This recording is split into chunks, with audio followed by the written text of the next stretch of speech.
I call you guys warriors. I call myself warriors. But what does it truly mean to embody that? Let me describe it for you guys. We often mistake flashiness and toughness and cars and women and fighting, and we think that's what it means to be a man, to be a warrior. But it's not. To be a fighter doesn't make you a warrior, because a fighter only fights for himself. A warrior fights for something greater than himself. So first off, when it comes to being a warrior, this is your indoctrination right here. So I need you to create an ethos. So pause this video if you don't have one already, and truly think. Limit it to 5 things. So this is mine, and I have my notes right here. So mine is 1, grit. 2, honor. 3, family. 4 is faith, and 5 is power. Now, if you haven't already, pause this video or save it for later and come truly think and ponder what you want to stand for and who you are, your ethos, and live up to it every time, every day. When you relapse, when you fail, when you win, did my actions align with my ethos? Now, the next step is act. That's what I put, but it's how you act, who you are, right? When you know what you stand for, when you know who you are and who you want to become, it's important that you act accordingly every day, and that you never give up, because to do so means that you forfeit your very soul. And you must adopt this mindset into your lifestyle, into your reality, because this is what separates you, and this is where you develop your true personality, who you truly are. So as far as physical fitness goes, the third point, so it's important that you strive for more, because like I always say, you never know when anything's gonna happen. You should be able to protect your family and in whatever situation survive, and make sure that others close to you and others not close to you are able to survive as well because of you, because you're there. You don't want to be one step behind, not strong enough or not fast enough to make it. So at least my standards for where I think a warrior, at least an average man should be at, is 8 bodyweight dips, 25 push-ups, 8 pull-ups, run an 8-minute mile. You should know how to swim and how to save someone in a drowning situation, which is I'm working on. That's a weak spot for me, not gonna lie. And you should be able to lift more than your body weight as well in any lift, preferably 2 times your body weight.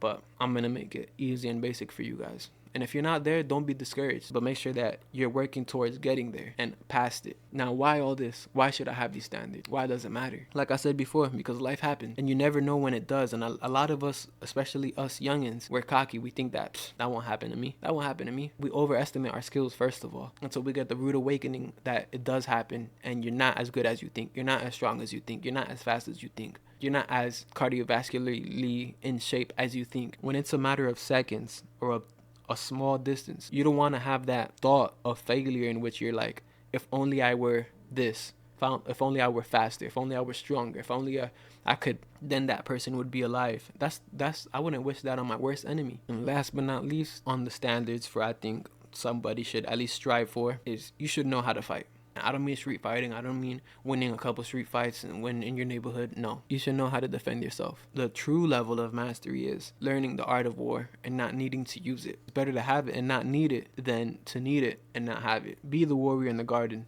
not the gardener in the war. 4, now let's get into martial arts. If you're a nerd like me, you're going to be into this. If not, get out of here. Anyways, in short, the martial arts that you should learn is between 2 categories: striking and grappling. Now let me read off my notes because this is important. In my personal opinion, I'm biased. I say striking is more practical in a street fight, because obviously I was a boxer. I'm a boxer. So, and before anybody says 90% of fights end up on the ground, that's BS. That statistic is pulled for cops. And guess what? They got to take down the criminals. So yes, 90% of their fights do end up on the grounds.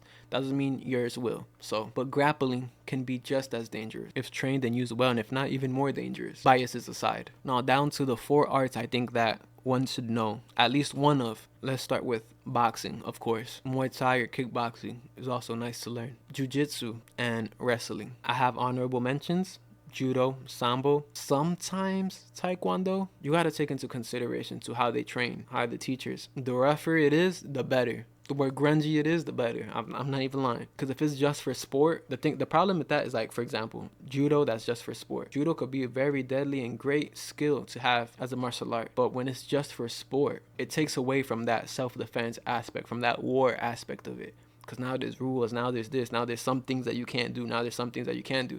But when you're in a self-defense, there is no rules. Somebody could grab your finger and bend it and break it. Somebody can bite you. You know what I'm saying? Like, these are things that you didn't prepare for because you're so used to the sport. How are you going to know how it feels to be hit in the nose and your eyes watering and you can't really see, or hit in the jaw and you see the room spinning, how are you gonna know? So anyways, martial arts aside, I want to make a separate video about just this alone if that's something you guys are interested in. If not, I won't make it, but if you are, let me know, because I won't get into the specifics and which is better, which one is, they're all great. If you just learn just one of these, you'll be better than the average Joe, I'll tell you that. But if you want to be dangerous, learn one grappling and one striking and train them at a high level, whether that's boxing and wrestling or Muay Thai and jiu-jitsu, which I think is a killer combination. Honestly, out of all of these, I'll say Muay Thai is probably the best one for you to learn, but that's just my opinion. But all of these are all great. That's not to take away from none of them. Weapons training. Miyamoto Musashi says, practice with weapons practical to the time. Shooting, guns, knives, sticks. And that's on the path that I want to walk, and that's on the path that I want you guys to take too,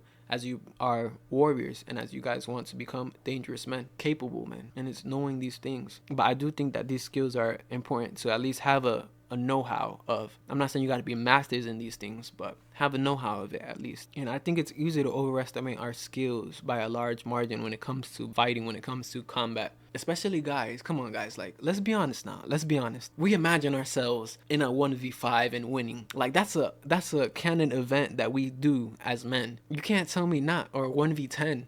Like, bro, that's why you cannot tell me you haven't seen that video of Ip Man going against 10 Japanese karate guys, bro. And imagine that being you. Like, you can't tell me. I know I'm not the only one. I've seen videos of that. Or like, you imagine you're walking down the street with like your girl or something like that, and then like two guys press you, and you imagine like it. Come on, bro. I know I'm not the only one. So that's my point. We do overestimate our skills by a large margin. You won't know until you test it out. So try it out. You might think you know how to fight. Well, go into a boxing ring, go into a wrestling place, jiu-jitsu place, Muay Thai place. Try to spar somebody. And same thing with shooting. Find somebody that knows how to shoot and try to compete against them. I'm not saying like try shooting them or anything, but do some target practice or do some airsoft or whatever it is. Who misses more? Who's more accurate? Because these things are an art, but they're all under the umbrella of the martial art, of the way of the warrior. And that's why it's important that you know and you devote your life to this path, because it's not about just being good men. This is not just self-improvement. This is what I talk about a lot in my videos. It's not just self-improvement. This is a whole nother level of being the warrior class and being capable, not just as good men financially and entrepreneurship and you know, taking some kickboxing classes. No, this to be a warrior. And I'm not knocking against those things, because I want those things for myself. I want those things for you. Somebody has to set the standard higher, right? That's what I'm coming for. I'm coming for the top spot, and I think that you should always do so as well, because that's the way of the warrior. Point number 6, stay educated. Be smart. There's no use in being a strong brute. You must also be cunning. All the great leaders, all the great warriors, all the great generals were not just strong. We're not just good at battle. There was men stronger than them. There was men more skilled than them in any form of the martial art. But they had the mind. They had the ability to lead better than any of their men. Staying educated, reading as a man is very important. And this is coming from somebody that never liked to read. I always thought that books weren't for me. I'm not a reading type of guy. I'm a doing type of person. I'm a video watching somebody else do it, hands-on type of person. Regardless, we do the things we don't like to do so that we can improve. Somebody said, if you want to keep a secret, put it in a book. Why? Because people don't read anymore. I can't find in one hand the people I know that read books for their benefit, for their improvement. Men that do this. I can't find in one hand that I know, at least around me. It's important as a leader, as a man, as a warrior, that you educate yourself. We could all go back to Alexander the Great, Napoleon Bonaparte, Miyamoto Musashi. And it's not just about reading books. It's not just about staying educated on history and what, which is important, especially as a warrior. But find something that you have an interest in besides the martial art, besides the umbrella of war. Create as well, right? Whether that's art, whether that's poetry, whether that's how samurais were. You know, they'd come off the battlefield and then be experts in tea making, or in flower arranging ceremonies, or in gardening, or in poetry, or in calligraphy. And that just goes into how I always say, how you do anything is how you do everything, right? That becomes a lifestyle. And that's why I think the approach of the warrior class and being a warrior is way better than just self-improvement for men. I'm reinventing the wheel. At least that's how I feel like. And you guys are joining in with me. That's why I want to build this so much, because it's much more than just, okay, looks maxing, okay, making money, being an entrepreneur. There's more to it. It's important how that greatness just becomes a lifestyle. Being a leader and doing all these things is an embodiment of who you are, and you exceed in almost every aspect of life, and that you could and that you find interest in. Now, this is the end. So becoming a warrior, following this is not a goal, it's a path. You never stop improving. You never reach perfection. You see that there's so much things in it.